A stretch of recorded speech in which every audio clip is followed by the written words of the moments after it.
What is up, diehards? Wes Monell in the building for Awol Sports. NFL free agency and a few games from around the NBA last night. And we start on the court. Russell Westbrook erupts on Tuesday night. Career high, 58 points. You gotta be kidding me. OKC lost with that effort to the visiting Trailblazers 126-121. Russ connects on 13 of 16 free throws, distributes 9 assists, pokes out 3 steals. Still not enough in a Western Conference shootout. Damian Lillard and CJ McCollum come to town to both score 20 in the 20s, getting outscored by Russ himself, but Allen Crabbe, making an impact off the pine, sinks 5 threes en route to 23 points, 7 Blazers in double figures. Portland creeping into the playoff picture with 3 wins in a row now, only trailing the 8th place Nuggets by 1.5. The Thunder dropped 4 in a row at the wrong time, currently the 7th seed, a game behind the struggling Grizzlies, who lost their last 3. In all reality, not the best time for the Clippers either. Utah passes them up for the 4th seed. These teams should continue shuffling throughout over the final month of action. 4 through 7 is not in place. In Utah, they have an edge right now. But it isn't pretty for the future 8th seed, who would have the pleasure of playing against the Warriors. Denver isn't a lock at number 8. You can't really trust Portland. Although they did make it the past 3 seasons, so have the Mavericks. And they just beat the Lakers 122-111. They were actually in cruise control, more than the score suggests, up 29 after 3 quarters. Big night for Dirk Nowitzki, 25 points, 11 rebounds, surpasses 30,000 career points. Certainly a Hall of Fame career. Congrats to Dirk on the accomplishment. Everyone in the Mavericks starting lineup scores at least 14 points with a minimum plus or minus of 12, making 17 three-pointers in total in front of the home crowd. Not to be overlooked is how great Julius Randle is playing. Since the All-Star break, he gets a triple-double, 13 points, 18 boards, 10 assists, a big that sinks 7 of 8 from the stripe. Good for him. Teammates Jordan Clarkson and D'Angelo Russell contribute 22 apiece. That's still 7 straight L's for the purple and gold, while the Mavericks are trending up in the standings, 2.5 behind Denver, 1 game behind Portland in the race for 8. Wizards at Suns, another high-scoring affair, 131-127. The Wizards take it at the end. Definitely a game of runs. 3 consecutive runs consisting of the Wizards 50-24, Suns 47-14, the Wizards 22-4. That was all back-to-back-to-back. Brandon Jennings made a threatening gesture to former Wizard Jared Dudley and gets ejected. Dudley later headbutts center Jason Smith, gets himself tossed. The big trade deadline winner, sure, in the long run, it'll be the Pelicans with DeMarcus Cousins, you would think. But since the All-Star break, Bojan Bogdanovic is on a tear for the New School Bullets. Off the bench, he erupts for 29 points. This guy is a machine, knocking down all 16 free throw attempts and grabs 9 boards. Bradley Beal drills 27 points. He's been feeling it. John Wall, 25 and 14 dimes. Big man Ian Mahinmi also making an impact, 15, 9, and 7 steals. Those steals, pretty much the only defense in this game. Phoenix gets 55 from the backcourt of Eric Bledsoe and Devin Booker. Double-double from TJ Warren. Consecutive six-man double-doubles by Allen Williams. I see you. I see you, Allen. Getting back to Westbrook for a second. Because we have to, right? What more does the guy have to do to earn that MVP vote? Even I have stated how he needed to boost his team up to the 4 or 5 spot to get the nod. But man, I can't even imagine where the Thunder would be without him. He's doubled everybody in the league in triple doubles. Drops 58 in a loss. Yeah, he's at the 7 spot. But the range that they will finish in likely is between 4 and 7. That should be enough for someone averaging a triple-double. Averaging a triple-double. I've had James Harden holding the trophy over the course of the season, and for good reason. He's third in scoring, first in assists, third in three-pointers made. He's also very clutch. More so offensively. I know everybody wants to overreact to Kawhi Leonard's go-ahead shot, then hustling to pin Harden off the glass for the win. It was without a doubt a fantastic play on both ends from, yes, a MVP candidate. No question. I enjoyed watching that on my TV screen. And it was a hot take for NBA news on a Tuesday. He got the NBA world going up on a Tuesday. He's an all-star. Defensive Player of the Year candidate as usual. And finally displayed crucial moments that all MVPs need. That statement game. That statement moment. I love all that. The whole prisoner of the moment thing, that applies here. Kawhi's a stud. No one should be arguing against that. I like the guy. He went to San Diego State. I'm from San Diego. Of course I'm rooting for him. I'm a fan. I love hoop, and I'm glad he finally got his moment. His stamp on the season, so to speak.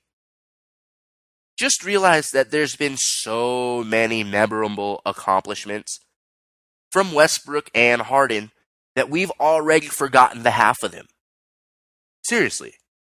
The guards have been that amazing all season long.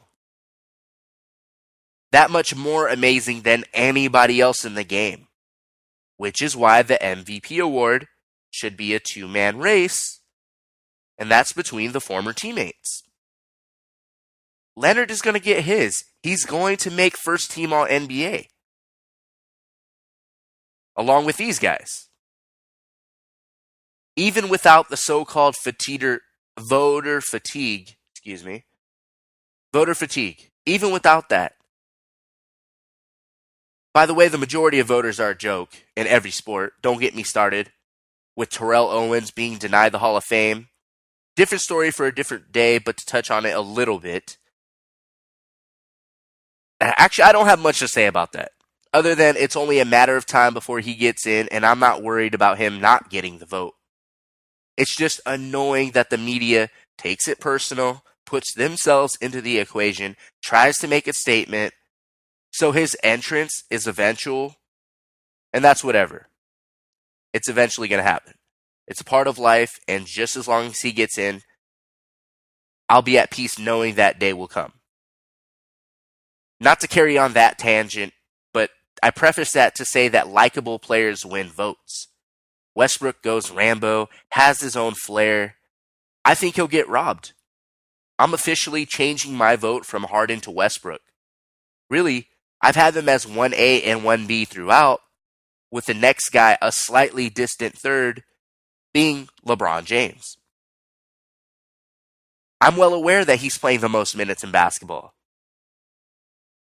Kyle Lowry technically averages a tad more, but he's been injured on the sidelines. LeBron's played the most minutes. He's a unanimous best player in the universe and has been, and an MVP candidate no-brainer. The Cavs aren't as good as most people think. Let me tell you that. Coach Ty Lue isn't that great, especially considering the minutes LBJ is playing. The front office isn't that great, putting them in that position. Kyrie Irving is ridiculously talented, yet he's a little overrated. I like him a lot. You go on the court with me, I'm showing you Kyrie's moves. He's amazing, guys. Don't get me wrong. But a guy I like can still be a little overrated. He didn't make the playoffs before LeBron's homecoming and can't carry the team through a season to get the veterans some more minutes on the bench. The automatic top seed in the East is LeBron James and whoever he's carrying. There's no sliding the king here. Kevin Love is out, but he wasn't always MIA. No pun intended. Irving is still an elite point guard and player in general. They're a legit big three. That's where I have to draw the line and split hairs. Who do you want to start on a team that Westbrook is playing with? I like their role players and all, more than most. But let's be real about his teammates. Harden may have Ryan Anderson and Eric Gordon, who are both in the top 7 with him in trades made this season. And they just added Lou Williams, who's top 17. Coach Mike D'Antoni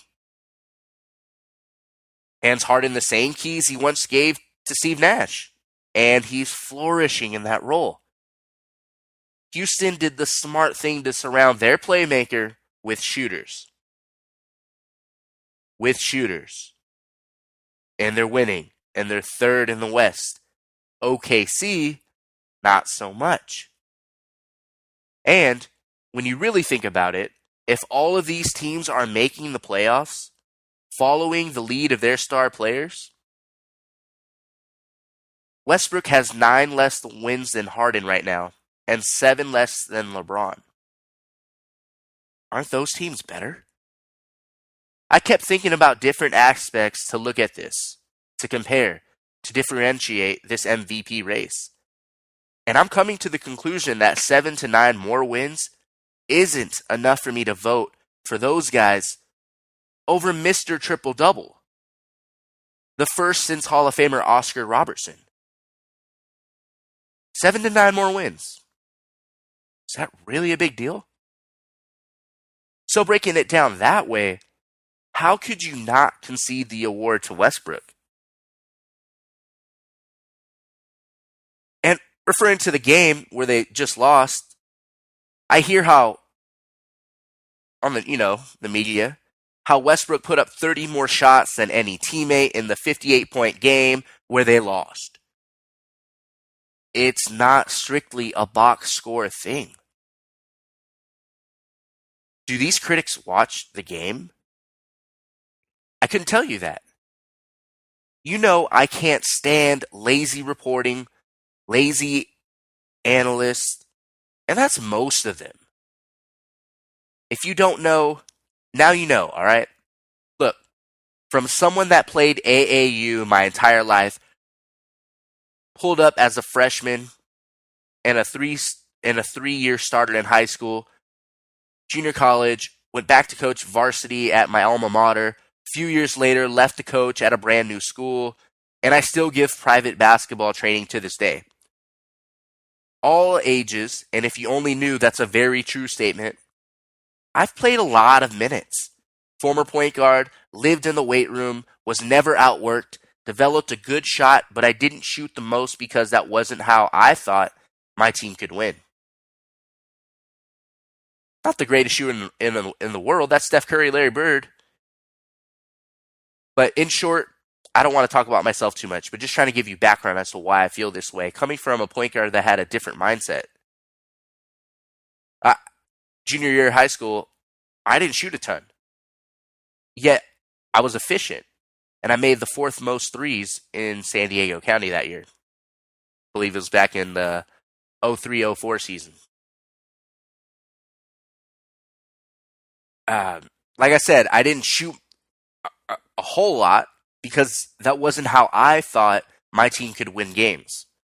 My teams needed me to set the tone early, move the ball around, and my passing became contagious at times. When the guys followed that lead, it led to winning streaks. But you know when your teammates are tired, when the legs aren't there, who stayed up late for personal reasons, someone's mind isn't right, isn't all there that day, that week, whatever it is. We don't know those details inside the huddle and in the locker room at halftime. We can guess that maybe a team is fatigued on a back-to-back. What about Westbrook? What fatigue is he showing?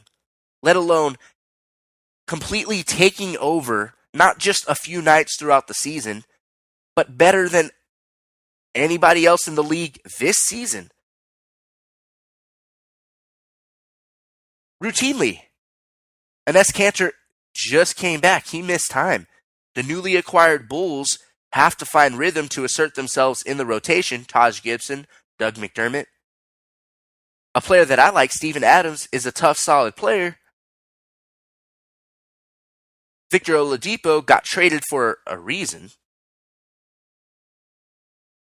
OKC either has defensive-minded wings or bigs that bang inside. If you know hoop, big guys get worn out. So, Westbrook goes off for 58. If that was Steph Curry, Kevin Durant, or LeBron James, or James Harden, the TV and radio heads are all over them for MVP. They were just all over Kawhi Leonard yesterday for his first big MVP moments when Russ has given us too many to even remember. Come on now. And to take his post-game words out of context because you're just sitting there and watching, not sweating, not doing the coaching, not in the huddle, not playing alongside him, not being him. Did you play at a high level? If you're the ones criticizing, did you coach? Did you go through those battles on the court? You feel the locker room vibe fluctuate on the regular over the course of a season? There's so many personalities and mentalities to deal with. Is it easy for you to deal with that at work? When he says he'll make that shot 9 out of 10 times, he's really referring to a late game shot.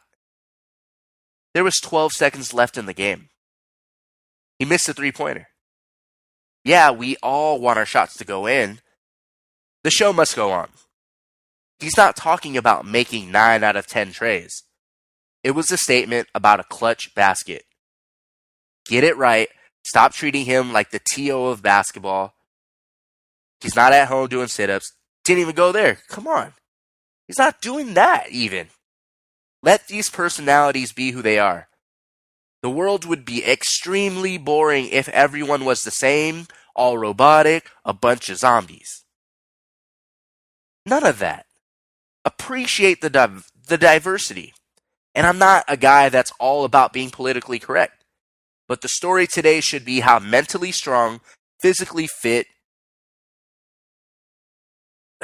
how just the will of Russell Westbrook. Averaging a triple-double, should be the front runner for MVP.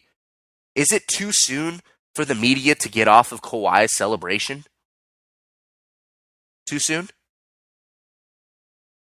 Let's keep the ball rolling. Things can change. There's still games left to play. Those are my thoughts about it and building up to this point in time. Shifting the focus here as football free agency inches closer. We're learning more information during this legal tampering period. If things go as rumored, the Bears are favorites to land quarterback Mike Glennon, cornerback Stephon Gilmore, and right tackle Ricky Wagner. AJ Bouye had a breakout season for the Texans. Sources expect him to remain in the AFC South. Not necessarily returning to Houston, because the Titans and Jaguars are trying to pry him away from their rival. Also, I don't put much into this, but a source says that Houston is worried about losing him to the Eagles. I'll elaborate on why that doesn't make sense if that becomes AJ's next destination. Jacksonville let go of cornerback Devon House, who they signed as a free agent from Green Bay. Guess what?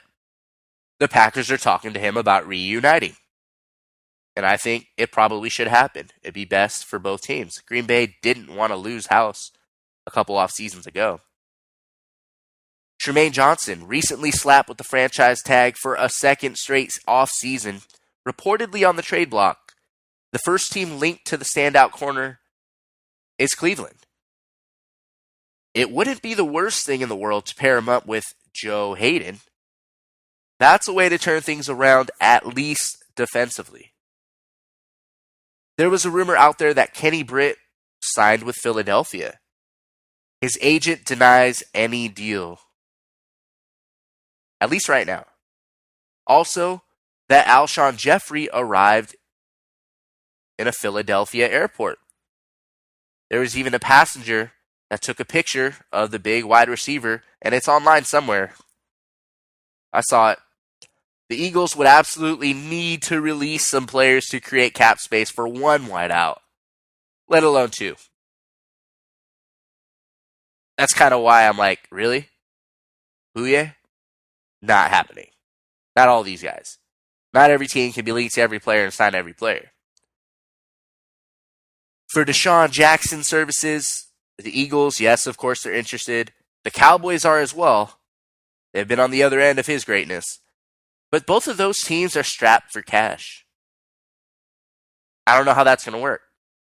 Because it's not. They got to release some players, create some space, hope he takes a discount. Might not happen. Tampa Bay is considered the favorite, and they're ready to show him the money. New England also lobbed the veteran playmaker a call, but you got to guess he'd only go there on a discount to win. It's not a bad idea. Probably his last contract. I don't even want to think about him on the field with Rob Gronkowski and Julian Edelman catching passes from the great Tom Brady. They're the champs. And that was when Gronk wasn't even playing. You want to add Djax to that? Some scary stuff. Adrian Peterson, not happy with his market, not feeling the love. His camp says that he's interested in the Raiders the most, Seahawks second, Patriots third, wants to play for a contender. We can all understand why. There's a lot of reports neglecting any interest from these teams in one of the greatest backs to play. I don't buy it. I don't buy it. I'm not buying it.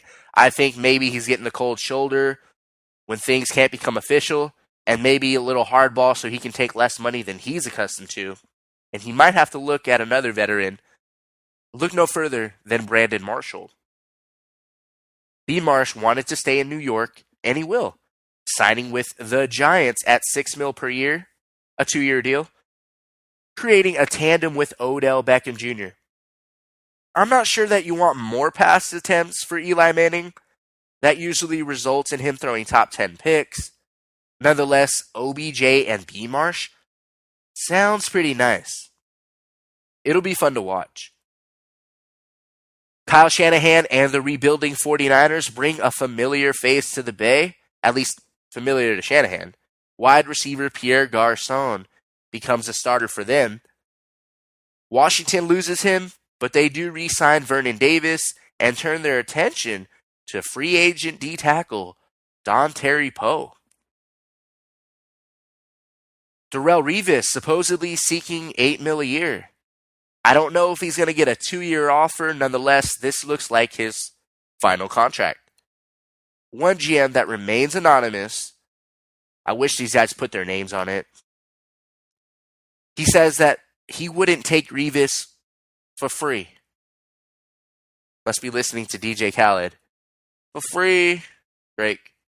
He's played Revis. He's played for the Jets twice, the Bucks, and the Pats. I'd guess one of those GMs is the guys that said it. I doubt Bill would say that publicly, so Yeah, I'm kind of calling out the Jets here, but whatever. Could be wrong. I'm not sure if the other 31 GMs feel the same way. They may ask him to move over from cover corner to try out safety. All it takes is one team. I don't really know what he has left, to be honest. Eric Weddle just made the Pro Bowl with a new team after the Bolts moved on. Charles Woodson extended his career when people thought he was done. I will say, though, Revis looks done as a cornerback. The Colts hang on to tight ends Dwayne Allen and Jack Doyle. DN Charles Johnson sticks around in Carolina. Texans prioritize their special teams by re-signing kicker Nick Novak and punter Shane Leckler. Arizona was trying to extend D lineman Chandler Jones beyond his franchise tag deal. They come to terms on a 5-year extension, which removes the tag. Smart move. They're also offering Calais Campbell double-digit mills to stay a Cardinal right next to him.